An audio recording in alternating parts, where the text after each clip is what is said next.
কোনো প্রতিবন্ধকতা ছাড়াই যুক্তরাষ্ট্রে স্থায়ীভাবে পাড়ি জমানো বিশ্বের প্রায় সব মানুষের স্বপ্ন। সেই স্বপ্ন পূরণের সুযোগে নতুন ফোন দিয়ে এঁটেছে ট্রাম্প প্রশাসন।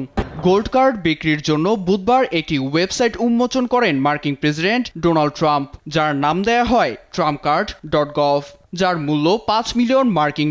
আর এই কার্ড ক্রয় করলেই যুক্তরাষ্ট্রে স্থায়ীভাবে বসবাসের সনদ পাবে যে কেউ।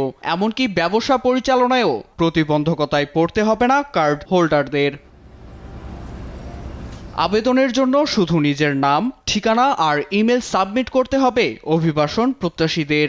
এরপর ইমেলের মাধ্যমে আবেদনকারীদের সব তথ্য সংগ্রহ করবে প্রশাসন।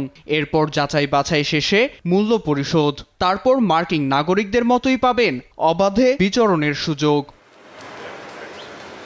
ইতোমধ্যেই আবেদন প্রক্রিয়া শুরু হয়েছে জানান খোদ মার্কিন প্রেসিডেন্ট ডোনাল্ড ট্রাম্প। এতে হাজার হাজার মানুষ সাড়া দিয়ে এই লোভনীয় কার্ড পেতে আবেদন করেছেন বলেও দাবি তার।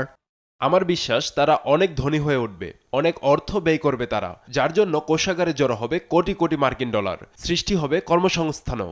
চলতি বছরের এপ্রিলেই EB-5 ভিসা বাতিলের তাগিদ দেন মার্কিন প্রেসিডেন্ট। স্থায়ী অভিবাসন প্রত্যাশীদের জন্য নিয়ে আসেন গোল্ড কার্ডটি।